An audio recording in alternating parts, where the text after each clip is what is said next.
O iceberg de curiosidades de ordem paranormal, vamos ver. Essa eu tô curioso. Será que tem curiosidades que nem eu sei?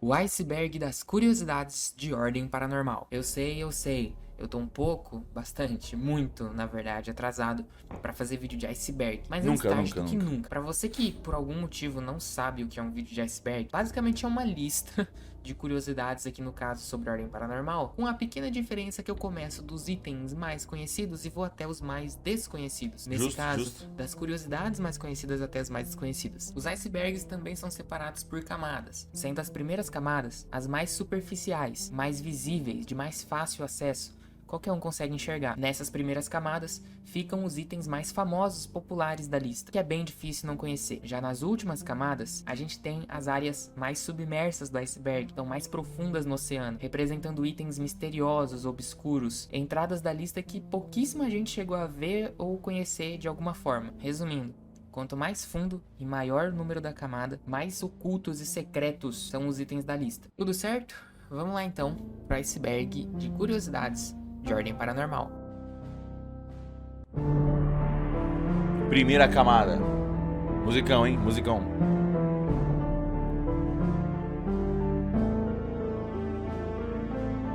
Você sabia que o Arthur era pra ser uma participação Ah, não, essa especial? não. Que foi? Ué, eu avisei que aqui eram só os mais conhecidos, né?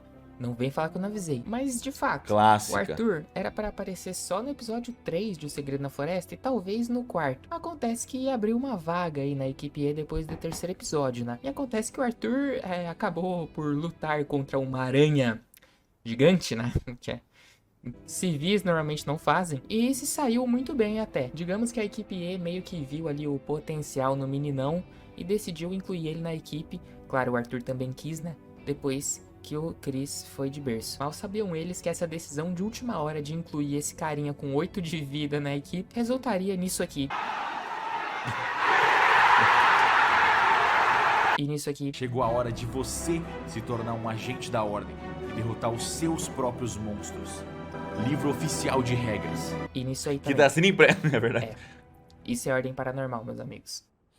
Tá bom, mas e o Dante, que era pra ser um padre? Essa também Clássica, é das clássica. mais conhecidas aí do fandom inteiro.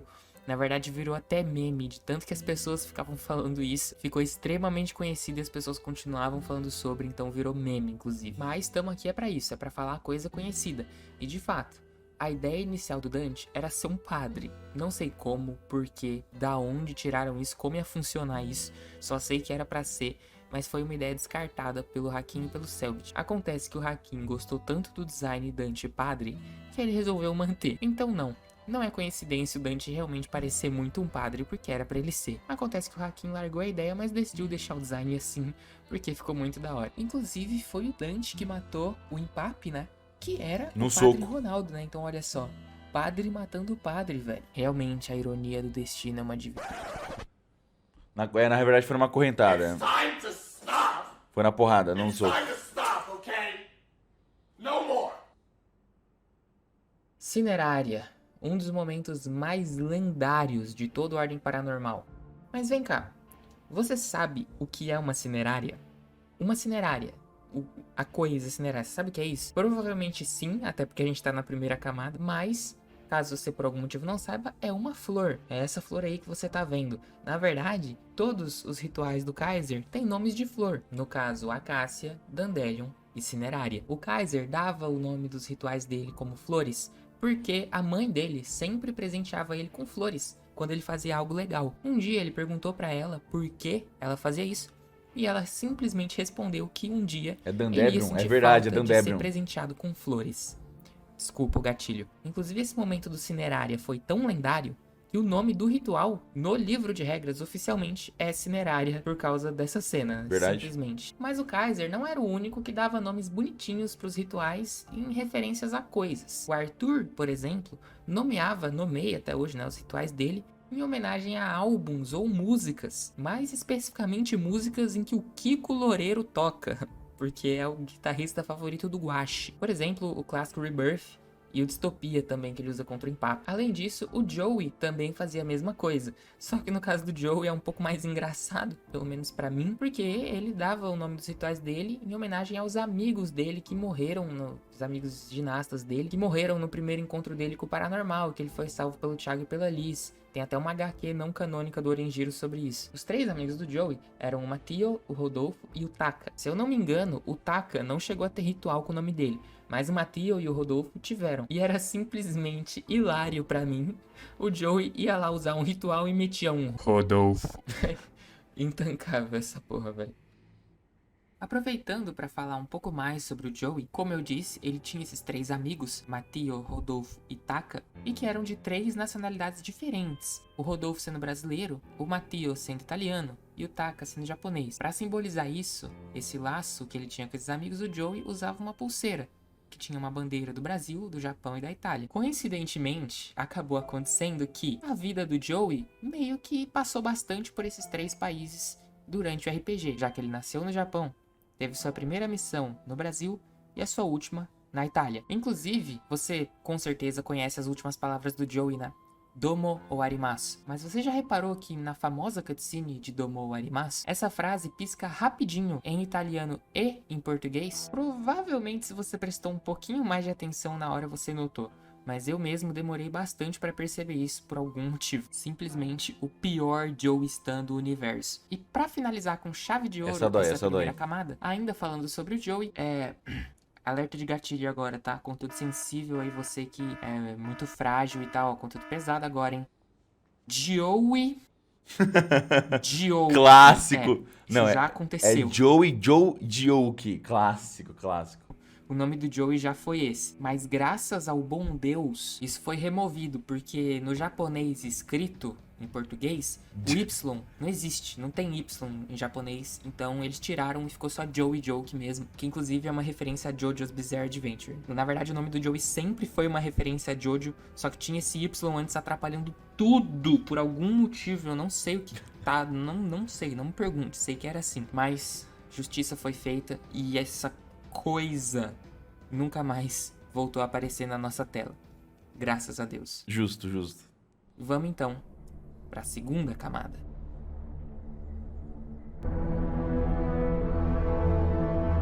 Ok. Curioso.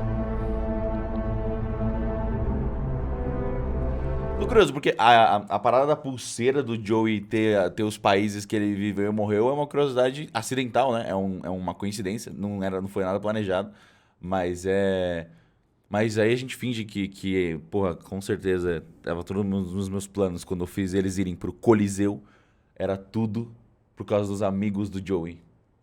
E também...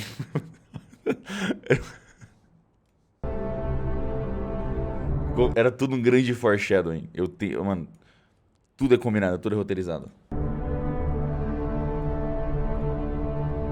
04, 13, 02, 11. Esses Clássico. números são familiares pra você? Bom, deveriam ser. Isso porque esses números são extremamente presentes durante todo o Ordem Paranormal. São? Especificamente, Ué. esses 4 números juntos aparecem diversas vezes durante o RPG. E eu não tô falando, tipo assim, uma ou duas vezes. Não. Tipo, o tempo todo, direto. Olha só, a lista das aparições é grande. Então, provavelmente eu não vou conseguir lembrar todas, mas aqui vai alguns exemplos que eu consegui pensar. A Beatriz, a Liz, o Thiago e o Daniel receberam as mensagens das suas primeiras missões às 4h03 da manhã. A senha da entrada do refrigerador falso da base da ordem é 0413. O espreitador se manifestava às 2h11 da manhã. 11/2/2009 é a data do incêndio do orfanato. O seu Eusébio, no episódio 0 de Calamidade, escutava os números 0413 no rádio. 11/11, eles encontraram o corpo de Rafael Montes lá em Carpazinha. 13/11, o Virgulino morreu. 11/3 foi o sumiço da equipe Kelvin. 11/2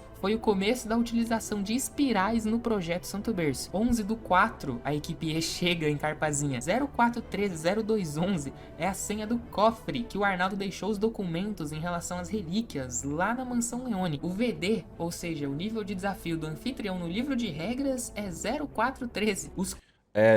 Inclusive, comentário, eu não sei isso aqui passou batido. Era pra continuar assim, tá? Era pra continuar. Cadê minha tela? Era pra continuar assim. Tecnicamente era pra estar 0413 mesmo. Mas eu acho que passou na revisão e os caras da revisão acharam que tava errado e aí eles mandaram imprimir com 400. E eu não vi a tempo. E quando eu pedi pra mudar já tava sendo impresso. Mas era tipo um easter egg que foi perdido. Mas deveria ser 0413. É 0413. Os 4 números que davam acesso ao terminal do anfitrião lá no episódio 7 de Desconjuração eram 0413 0211. Enfim, acho que deu pra entender que esses números estão em todo fodendo lugar nesse RPG. Veríssimo, o que são esses números? Por que esses números? Amigão, não sei. Esse é um dos mistérios aí que até hoje existem em Ordem Paranormal. Honestamente, eu não acho que vai ser nada demais. Eu acho que é só uma coisa que tá aí por algum motivo. O aniversário do Selbit é 11/2, né? 11 de fevereiro. Talvez, sei lá, 4/13 é a hora que ele Olha uma nasceu, foto não minha. sei. E aí é Que por isso bonitinho que eu. esses números estão em todo lugar. Se você tiver uma teoria legal sobre isso, Não. deixa aí nos comentários Eu nasci às 23h55. que eu tô muito curioso. Esse assunto desses números é muito fascinante pra mim. Você sabe o que a Eva Van Gloss e o Johnny Tabasco têm em comum? Ambos eram do orfanato Santa Menefreda. True. Pois é, só que por serem bem mais velhos, eles obviamente eram de uma época mais antiga do orfanato. Por isso eles acabaram não tendo nada Poucas a ver pessoas lembram disso. Pouquíssimas pessoas lembram disso. com toda a merda que aconteceu lá. Quer dizer, a Eva teve um pouquinho, já vou chegar lá. Mas por eles não terem se envolvido diretamente com todos os escândalos que o orfanato acabou se metendo e todas as consequências desses escândalos, a gente costuma não lembrar muito que eles eram de lá, até porque é citado, tipo, uma vez só pra cada um deles. No caso da Eva, foi citado uma vez no finalzinho de Desconjuração, e do Johnny foi citado só no final do episódio 7, né? É o Johnny que fala pro Luciano e pra Erin onde que ficou o orfanato, porque ele cresceu lá. Que é, inclusive, por causa do Johnny que a Erin e o Fernando encontram o orfanato em primeiro Foi o que eu disse, obrigado. Obrigado, Veríssimo, por confirmar o que eu falei. lugar, né? Porque ele passa a localização do orfanato pra eles. Era só isso mesmo, na real, a curiosidade. É que muita gente não lembra, né, que eles eram do orfanato, porque, enfim, não foi... tá bom, pode ir pra próxima curiosidade já, Veríssimo.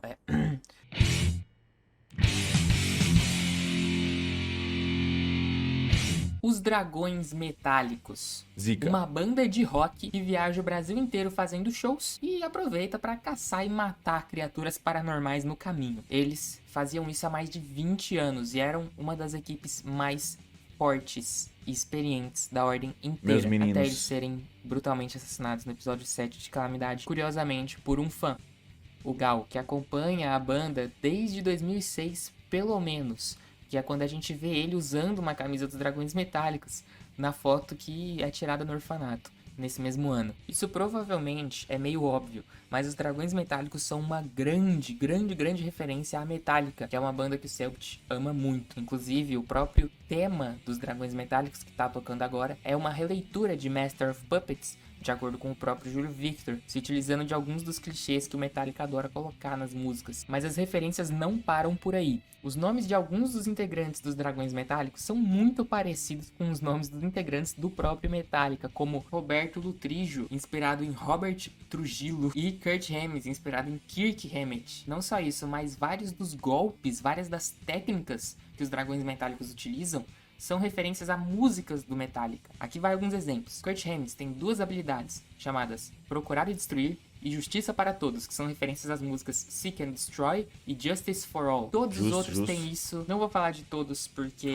são várias habilidades, mas não acredito. Deu pra entender já, eu acho. E as referências da Metallica vão tão longe que é até citado por um dos membros da banda que eles já tiveram outro baixista que morreu há muito tempo atrás, exatamente como Metallica já teve um baixista que morreu e outro entrou no lugar dele na banda. Agora, outras coisas que não necessariamente tem a ver com Metallica, mas que também são legais sobre os dragões, são, por exemplo, o colar que o Leandro utilizava, que foi o primeiro presente que ele recebeu de um fã, ou a bandoleira do rifle do Kurt, que é a mesma bandoleira que ele usa na guitarra.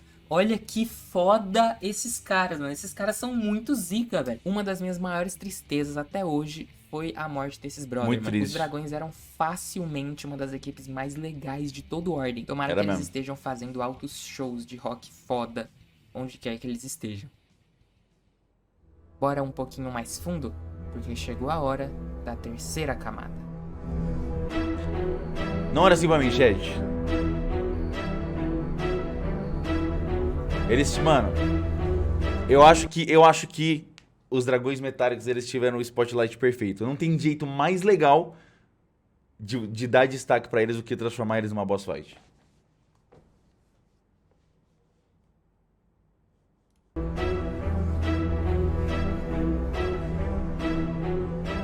Quem é Hakim? Bom, para o cego é a luz, para o sedento é a fonte de água, para o faminto é o pão, para mim é tudo.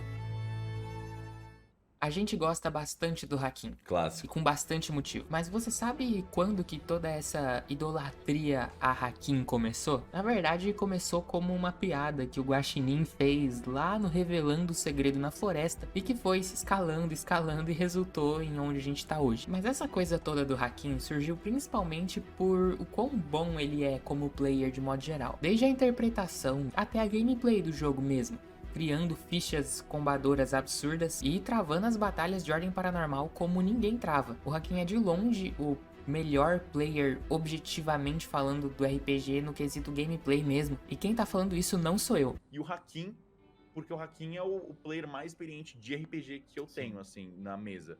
Ele é muito bom em jogar RPG, em quebrar o sistema, em entender as regras do sistema. O cara é tão bom, mas tão bom, que nunca nenhum personagem marcado pelo Hakim, nenhum personagem que carrega a marca do Hakim entrou no estado de morrendo. Eu repito, O cara é bom, o cara é bom. nenhum. O cara é bom. Nunca entrou em morrendo. O Thiago, lá na primeira temporada, você pode pensar que entrou, mas na verdade ele só desmaiou contra a Degolificada na primeira temporada. E ele desmaiou porque o Hakim queria, não fui nem eu. O Hakim falou que o Thiago desmaiou pelo roleplay. Porque a condição de morrendo não existia na época no RPG. E quando o Thiago morreu, ele só morreu de uma vez. O Dante é mais impressionante ainda, porque o Dante literalmente nunca zerou a vida. Nunca a vida do Dante chegou a zero. O cara nunca passou uma rodada sequer morrendo. E se eu não me engano, ele nunca chegou nem perto. Tipo, a vida dele sempre tá ou na metade ou cheia. Quanto ao Remus, ele simplesmente evaporou.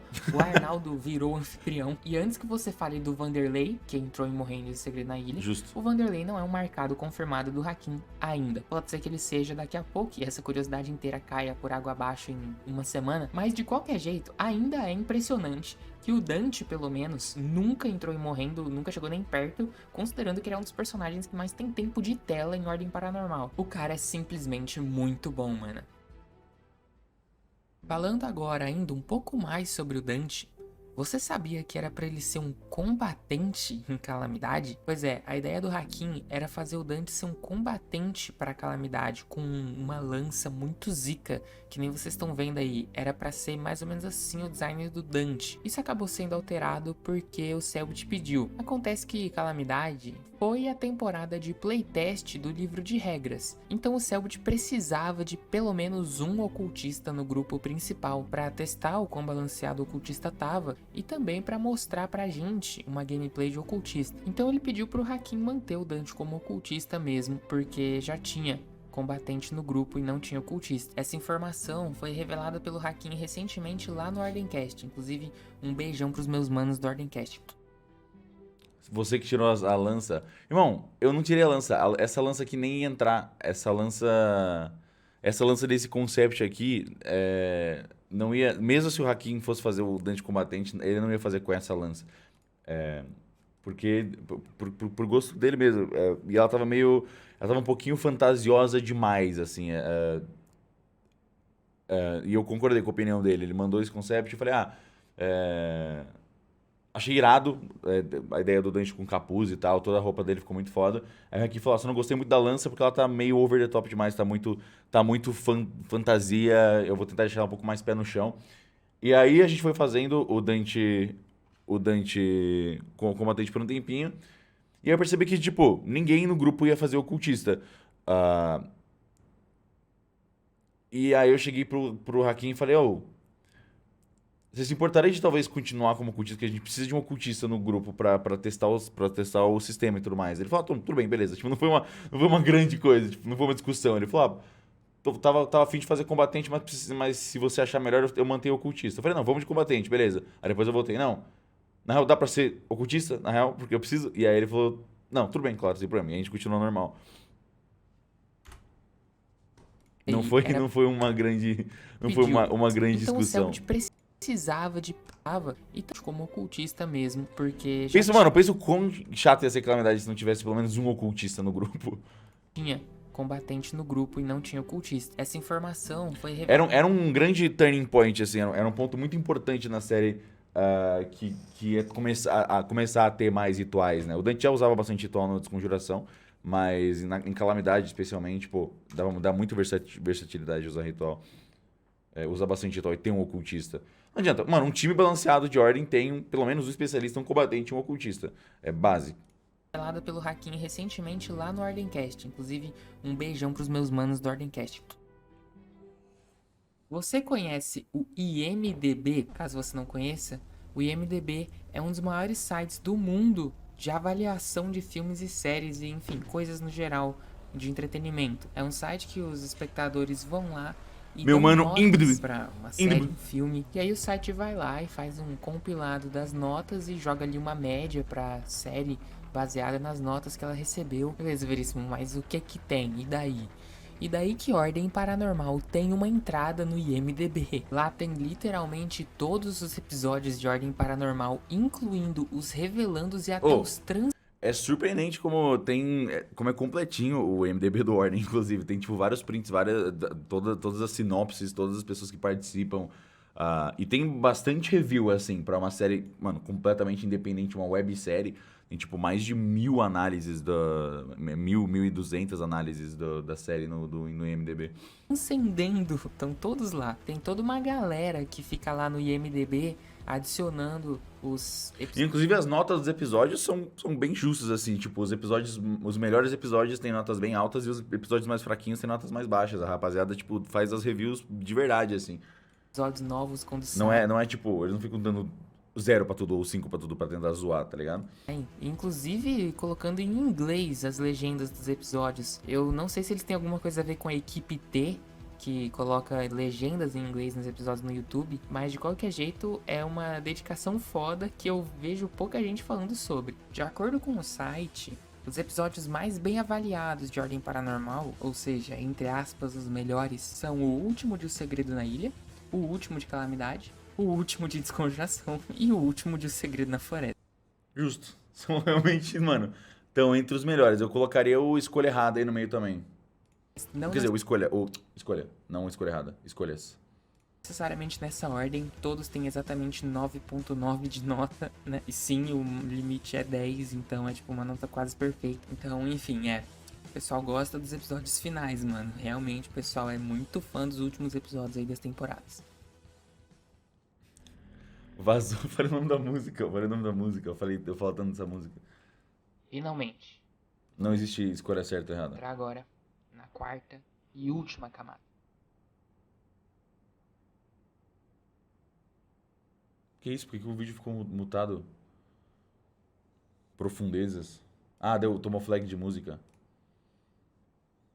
O sanatório de Carpazinha era um lugar estranho. Sendo a primeira dungeon de O Segredo na Floresta, lá os agentes encontraram muitas coisas interessantes, mas também muitas coisas que até hoje nunca foram explicadas. O exemplo mais conhecido de todos é o da Lourdete e da Aninha, uma mãe e sua filha que saíram para andar nas montanhas, encontraram uma caverna e de algum jeito se conectaram ao símbolo do Santo Berço, sendo que na época o Santo Berço estava longe de ser criado ali em Carpazinha com aquele símbolo específico, mas de alguma forma, quase 100 anos antes, Lourdete e Aninha já tinham encontrado e se conectado com o símbolo daquele mesmo Santo Berço. Bom, isso todo mundo sabe.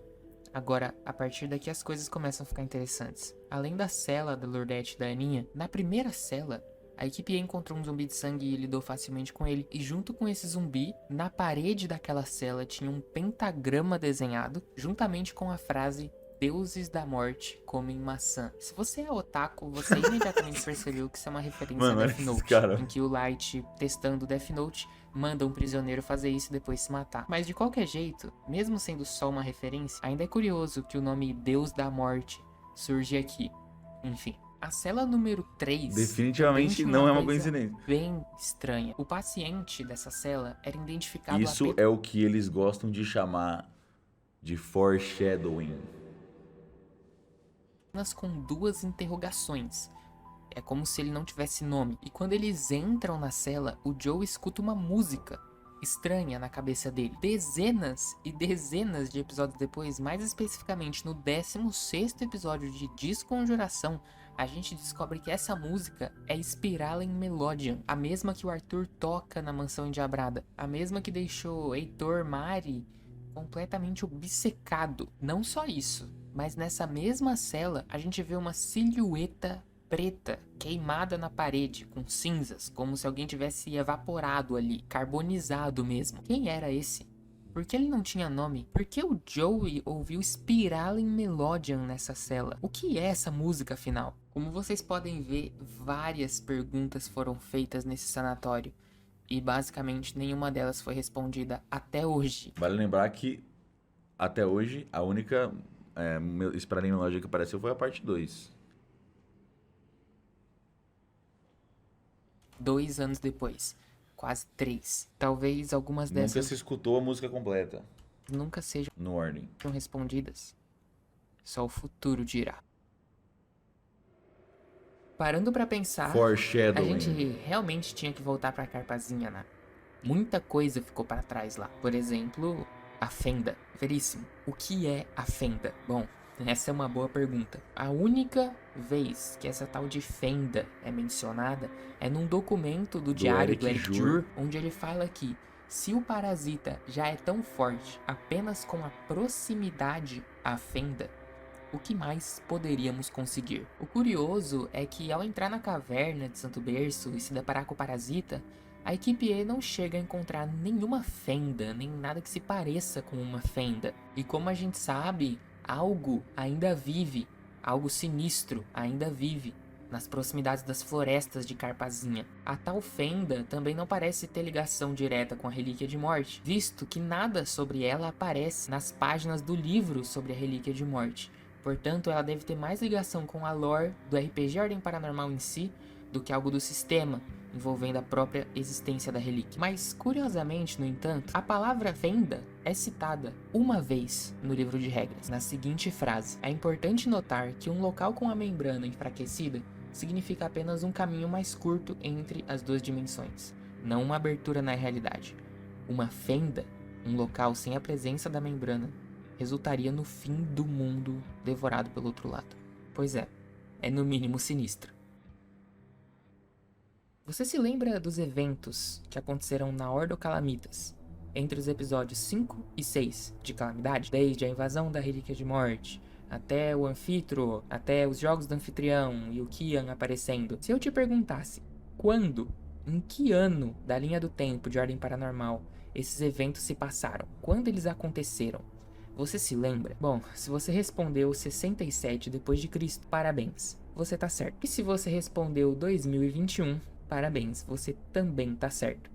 Como assim, Veríssimo? Como o exato mesmo acontecimento pode existir em 2 lugares diferentes do tempo? Com um pouco de caos, meus amigos, tudo é possível. Então, caso você não saiba, deixa eu te explicar exatamente o que aconteceu na Ordo Calamitas em 67 depois de Cristo e em 2021. A narrativa do arco dos jogos do Anfitros é tão complicada que a explicação canon tá na camada 4 do iceberg de Ordem Paranormal, tá ligado?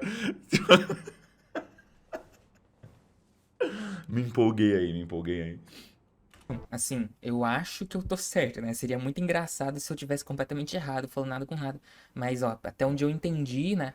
Se eu estiver falando alguma merda, que vocês me corrigem, por favor. Infelizmente, eu não sou o Selbit, né? Eu não sei, mas eu tenho... Enfim, veja bem, a Semperclausa, a porta de entrada da Ordo Calamitas, era conhecida por ser uma porta que nunca, em hipótese alguma, abria.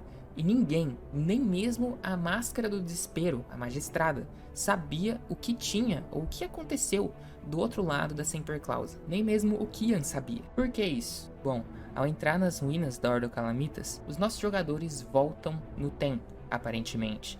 Entrando nos corpos dos antigos marcados da Ordo Calamitas, vendo as coisas da visão dos marcados da Ordo Calamitas e controlando eles. O que as pessoas costumam achar é que ali eles descobriram da visão dos marcados o que aconteceu na Ordo Calamitas. Mas na verdade não, eles não descobriram o que aconteceu, eles criaram o que aconteceu.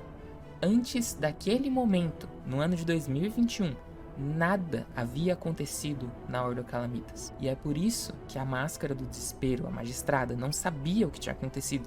Porque nada tinha acontecido. Quando o Kian aparece no finalzinho dos jogos do anfitrião para pegar as relíquias, o anfitrião faz um acordo com a Celestine que se torna a Magistrada. O acordo era: a Celestine recebia a máscara e o anfitrião recebia o controle de onde e quando tudo aquilo havia acontecido. Ou seja, basicamente uma porção inteira, um acontecimento todo da realidade foi movido de lugar na linha do tempo. Ele saiu de 67 depois de Cristo e foi para 2021. Ou seja, em 67 depois de Cristo havia literalmente uma lacuna no tempo, um lugar específico onde nada tinha acontecido, uma lacuna que foi preenchida apenas no ano de 2021, quando os marcados entraram na Ordo Calamitas e criaram os acontecimentos desse dia. Mas sabe o que é mais doido ainda? Você se lembra o porquê tudo isso aconteceu em primeiro lugar? Por que a Ordo Calamitas foi extinta? Por que isso ficou dessa forma? Bom, foi principalmente por causa da invasão da Relíquia de Morte, né? Que forçou os players a ir pra sala da Relíquia de Energia, e um deles acabou virando anfitrião e deu toda aquela merda. E se eu te contar que a Relíquia de Morte só invadiu a Ordo Calamitas porque o anfitrião apareceu e porque todo esse acontecimento foi movido na linha temporal? Isso porque, de acordo com o próprio Selbit, o elemento Morte não gosta muito quando a linha temporal é quebrada, e esse negócio de viagem no tempo, assim, não é muito o que a morte gosta de incentivar. Então, quando os marcados voltam no tempo e assumem o controle dos marcados de antigamente, mudando, portanto, o que aconteceu naquele lugar, a morte fica puta e invade a Ordo Calamitas para matar todo mundo. Acontece que, por causa da invasão da morte, eles vão até a sala da Relíquia de Energia. Mais especificamente, repare que o momento em que a Relíquia da Morte invade a Ordo Calamitas é quando eles quebram os personagens da Ordo Calamitas e começam a falar como os marcados de 2021 em 67. Ou seja, eles estão quebrando a linha do tempo. Se eles continuassem só como os personagens de lá, a Morte não ia ter que ficar puta. Mas como eles estão mudando, eles estão trazendo informações do futuro pro passado, aí falou, peraí, não. Isso aqui não. O anfitrião aparece, portanto, mais pra frente. Se você assistir a cena, você vai perceber que tá tudo bem, até que a Celestine começa a dar, tipo, a Ordem começa a dar dicas de que ele é o Joey, sabe? E aí a invasão começa. O acordo com a Magistrada acontece e só aí os acontecimentos são movidos na linha temporal para 2021. Ou seja, os acontecimentos da Ordo Calamitas em 67 d.C. só foram movidos para 2021 porque a morte invadiu a Ordo Calamitas. E a morte só invadiu a Ordo Calamitas porque os acontecimentos de 67 d.C. foram para 2021. Resumindo, é um paradoxo. Para deixar em um formato que fique mais fácil, talvez, de entender, é como se eu conhecesse minha esposa e tivesse um filho. E aí, anos depois, esse filho voltasse no tempo e fizesse com que eu conhecesse minha esposa. Nesse cenário, eu só tive um filho porque eu conheci minha esposa em primeiro lugar. Mas ao mesmo tempo, eu só conheci minha esposa porque, em primeiro lugar, eu tive um filho. Afinal, o que depende do quê? O que veio antes? O que aconteceu antes? Em Calamidade, aconteceu basicamente a mesma coisa em uma super mega escala, porque a invasão da base da Ordo Calamitas depende do acordo da Magistrada e do anfitrião para acontecer. Assim como o acordo da magistrada e do anfitrião depende da invasão da base da Ordem Curiosa Calamitas pra analogia. acontecer. Como você pode ver, não tem lógica nenhuma e pensar nisso é uma completa perca de tempo. Existem infinitos vídeos explicando sobre paradoxos na internet, no YouTube, que com certeza fazem um trabalho melhor do que eu. Mas eu acho que pelo menos deu pra entender que não dá pra entender. Afinal, é exatamente isso que é um paradoxo. Eu espero de verdade que você tenha gostado desse vídeo, porque Bom vídeo, bom fazer vídeo, bom vídeo. esses vídeos mais grandes e mais bem produzidinhos dá um trabalho significativo. Bom vídeo. Várias curiosidades, mano, vários pontos interessantes. Achei de fato curioso que a Ordem Calamitas ficou na profundidade. Mas é que, mano, pra mim parece uma coisa. Tipo assim, eu escrevi, tá ligado? Mas de fato, como é? Provavelmente um dos pontos mais complexos. Não sei se é o ponto mais complexo do Ordem, na real, né? Essa ideia da Ordem Calamitas. Porque ela é interpretada de maneiras diferentes, assim. Quem tinha o controle das memórias naquele momento eram as máscaras. E elas entregaram o controle das memórias pro anfitrião. Tecnicamente, aquilo sempre aconteceu, mas as memórias disso, na realidade, não estavam lá. É por isso que, quando o Dante transcende, ele só tem acesso às informações do que aconteceu. Pensa que quando o Dante transcende e ele lembra do que o Arnaldo lembrou, e o Arnaldo lembrou o que a Celestine a cena das máscaras. Só aconteceu cronologicamente a revelação depois. Nossa, eu não vou entrar nessa. Isso aí vai ficar pra parte 2. E aí quem pegar, pegou. Quem analisar, analisa mais a fundo. Mas fica mais complexo ainda quando você envolve a transcendência do Dante e a revelação do Arnaldo. Inclusive, fica a recomendação aqui. O Senhor Veríssimo é um canal só de Ordem. Ele fez vários vídeos de Ordem.